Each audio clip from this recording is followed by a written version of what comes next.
I'm going to need your full undivided for this next part, because it is going to be a tribute to Judi Bashir, who was one of the founders of the Camden Black Workers Group from 1982. She passed away peacefully in June this year in her home in Barcelona.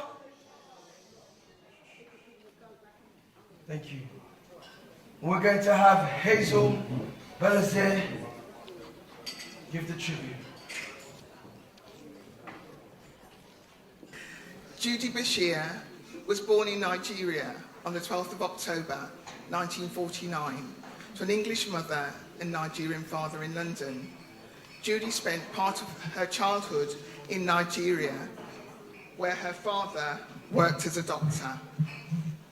We sadly lost Judi on the 5th of July 2024 after a long period of ill health. Judi lived her life to the full, always enjoying her dining out and political gatherings. This is not in any doubt, as her social life did not wane due to her illness. Her funeral was held on the 9th of July 2024. Judi had the foresight to outline what she would like for her funeral before she died with her close friends, one of whom was Jeanette Brewster, a very dear friend who went way back with her. The celebrant was Stella Dedsey, our founder and author. The day she was laid to rest reflected the music and words she loved. It hit all the right notes of celebration of a life well lived. Judi survived by her son, Tola, husband Rory, and her grandchildren. I want to move on to look at how we got to where we got to. And I wanted to use this opportunity to remind us of that. And the stark reminder of the Windrush scandal. Yes, how easily things can change at a drop of a hat. One's life can be plunged into disarray by the government of the day, namely Theresa May, Home Secretary in 2014. The Windrush families are being offered a derisory amount of compensation. The government policy stripped our people of their lives and livelihood. Any compensation should reflect the full extent of their losses, their earnings with interest due to the loss of employment, their savings they were stripped of, and damages for the pain and hurt they endured, and a further sum in recognition for the trauma caused to the individual. This happened in our lifetime, and our people will never be the same again. No amount of money will undo the hardship and the abandonment that has been experienced, but the compensation would bring an end to the nightmare and bring the healing from the struggle that can begin. Judi started working for Camden Council in 1981. So let's go to the next slide, please. In November 1982, Camden Council organised a conference on racial harassment. During the meeting, very few black workers were present. At lunchtime, 16 black workers at the conference held an informal meeting. During the discussion, black workers were dissatisfied with the way issues of deep concern to the black communities were being discussed, and that once again, black people were reacting to the issues and policies that had been predetermined in their absence. What they did was put an open letter to the meeting declaring that they be given an opportunity to meet together, and that meeting was to be held on the 18th of January 1983. 90 black workers attended that meeting, and an interim steering group of 14 black people were elected to organise a black workers' conference, and that was the conference held in 1983. The declaration of the Camden Black Workers Group aimed to be united and support each other to build a real independent, self-reliant organisation of black workers rooted firmly in the workplace, to enable us to help ourselves, to build a united voice to promote the interests of black workers and black people, which will be heard by unions and management. Black Workers Group also decided to take up Lucille Gishard's case, who was an assistant cook on the question of racial discrimination and a lack of promotion. And Lucille's case hit a lot of the press, and that's the high profile the Black Workers Group had. The conference elected Judi as the first Black Workers Group convener. Judi's input into Camden Black Workers Group was instrumental, and it has stood the test of time. Her energy was off the chain in terms of the work she produced, pioneered, holding down a full-time job and being a mother. Camden Black Workers Group decided they would develop the group on the format of the trade union structure, as it was a closed shop system, which you've heard earlier today being referred to by Hugo. The Constitution was born. CBWG was inclusive Black Workers Group because they had the discussion early on during their formation to make sure it was representative of the black workers and a fair mix of BAME communities and gender. They took the time out to explain the name of the group with a statement. Why we call ourselves Camden Black Workers Group. We see the word black as a political term referring not only to our skin colour, but also to the similar position we find ourselves in due to our common experiences in our countries of origin. Our history of colonial imperial domination continues with the oppression and exploitation we face here as a result of the racism in this society. So we should stop arguing about the name black and accept it because it has a political dominance and it represents all of us and where we come from. On the 17th of June 1985, Camden Black Workers Group successfully completed their negotiations with the council, time off arrangements for black workers working for the group and the establishment of a Black Workers Group office. At this time, we were the only black workers group that had this level of resources and funding.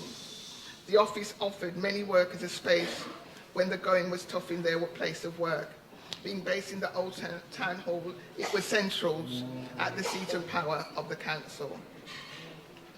We attended London District Black Nalgo Conference in 1985, and the Social Services Department held their conference, and that encouraged the building of workplace group reps throughout the Social Services Department, and eventually led on to them having their own convener. In May '86, the delegation of Black Workers Group members were sent to the conference in Leeds. The Nalgo, this was the first time that this had occurred with the Nalgo reorganisation. Nalgo funded the CBWG representatives. Campaigns that Black Workers Group were involved in. The miners' strike. Thatcher took on Arthur Scargill, leader of the miners' strike, the miners' union. This was the beginning of the demise of unions. Margaret Thatcher is credited with smashing the stronghold the unions had on Britain following the November 1978 to the February 1979, commonly referred to as the Winter of Discontent, due to the numerous strike action that was taken by both public and private sector workers under a Labour government. There were marches that we did endlessly. I wish I didn't vote for them, but they all happened in the winter. But it was to highlight lots of things we were going through, racist murders that remained unsolved. Roland Adams' dad has attended lots of Black Workers Group meetings in my time, and he was killed, attacked by a 12-strong gang shouting racist language. And his father campaigned for years. That person was eventually sentenced for life. And the other 7 that was charged with violent disorder later reduced to minor public order offences and given community service orders. Anti-apartheid movement, years of protests outside the South African embassy. Nelson Mandela, leader of the movement to end South African apartheid, was released from prison after 27 years on the 11th of February 1990. On this historical day, the people in this country complained to the BBC because the Antiques Roadshow was cancelled that afternoon. On the 4th of May 1993, the Lawrence family expressed their frustrations and held a press conference to complain not enough was being done to catch the killers of their son. They met Nelson Mandela 2 days later. This is recognised as a pivotal move, as it raised the profile of their case exponentially. Free Palestine is back in the news, and it is painful to watch. It has brought the old guard and the new protesters, people who are passionate, we've heard that today, passionate about something they believe in. The Western media portrays this in a negative light and want to stop those protests in a democratic society where there's free speech. Our rights are being eroded and we must not stand by and allow this. Black workers group roles and work is not easy, and we have to have the people to hand on the baton to, as staff continue to face management procedures, need representation. We need to be at the table at all levels of the organisation to be effective. We add value as our needs are different, and it becomes a unique selling point of an organisation, how multicultural they are. We was involved in Europe, and we sent a delegation when the Maastricht Treaty was being discussed. I remember Judi as a visionary, and I saw the possibilities and potential that Europe presented for both adults and young people going forward because of Judi. Camden Black Workers Group touched on topics that were important and made me pay attention and gave my interest to look into matters further. I met Judi Bashir in the autumn of 1989, and when the council usually does their reorganisation and you're thinking, oh, will I have a job in the new year? Judi encouraged me to stay on, and I did. Judi dismissed the idea of me leaving. She saw something in me and encouraged me to stay. 1991 was the year Judi was looking to move on, and it was the year when I was convener for the Social Services Department, and the social workers went on strike that lasted a year. The same year when the Da Costa Printers affair took hold of Camden. The black workers stood together when NALGO Union was trying to stop our elected delegates from attending conference. A branch meeting was held at Quakers Meeting House on Euston Road to decide whether our delegates should be allowed to go, and that was Judi and Azim Haji. That branch meeting was chorus, and there was not an empty seat in the House. The Black Workers Group motion won the vote that day. The NALGO branch was rocked as they saw the power we had and how we tactically outmaneuvered them at their own game. Never underestimate your opponent. When we stand together, we are a force to be reckoned with, and we're very effective. We have failed to see the importance of standing together, as the opposite of this is divide and rule, which we know too well. As a rule, we need to remain consistent so we can utilise the systems in place to defend the wrongs. That way we can build, develop and evolve to effectively respond to the sign of the times. We are losing the gains as many feel things are going backwards. I'm going to hand over to Lucina to close. Thanks.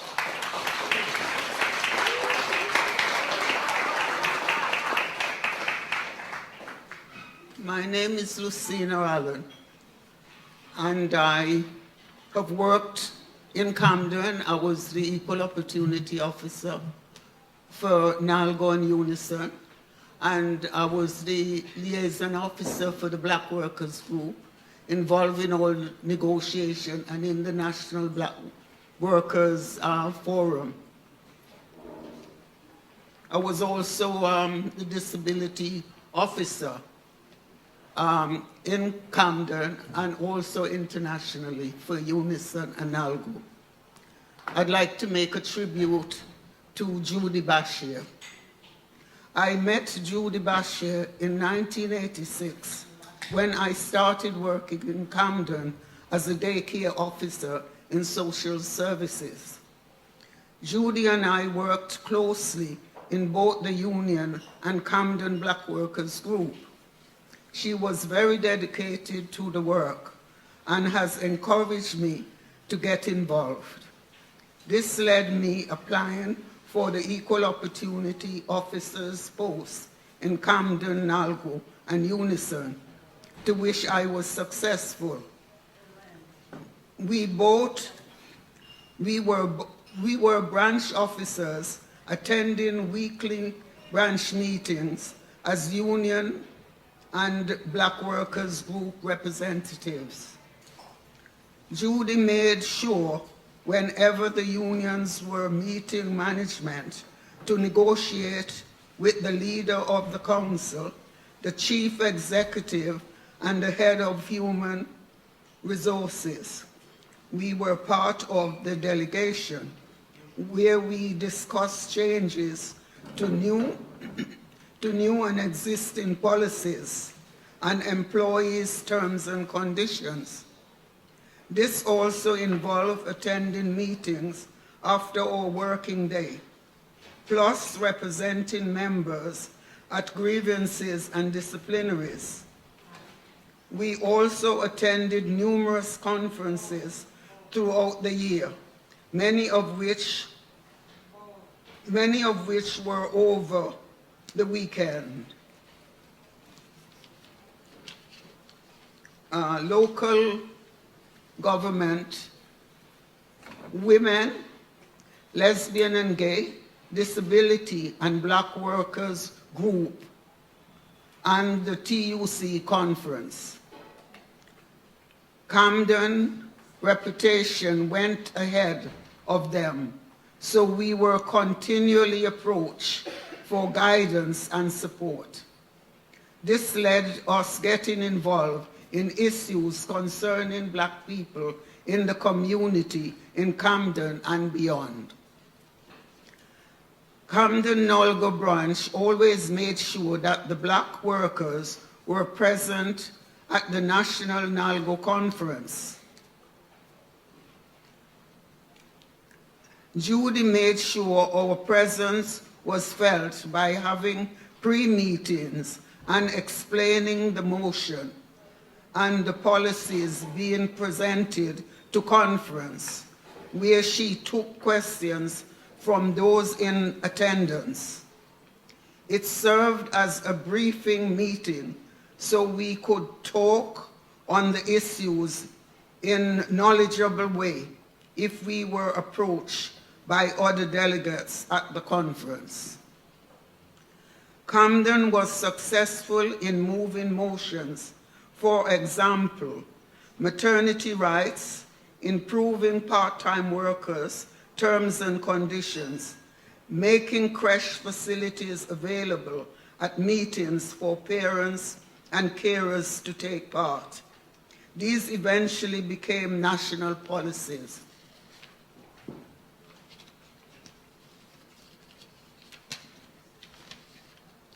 Judi was always at the front, drafting motions and attending fringe meetings. At the national conference, she moved motions. She would work late into the night and be in the press office to meetings, printing deadlines. In spite of this, Judi was always present the next morning before conference, helping to hand out leaflets to enable us to lobby delegates on their way into conference.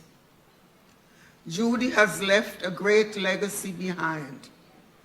She always looked at the needs of others and did her best to help. I do hope we remember the hard work and dedication she gave to Camden Black Workers Group, the union, and the communities to improve the working environment for the black workers in Camden. Well done, Judi. You will never be forgotten.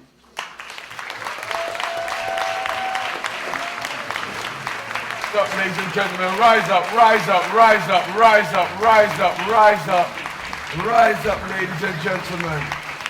Thank you, thank you, thank you.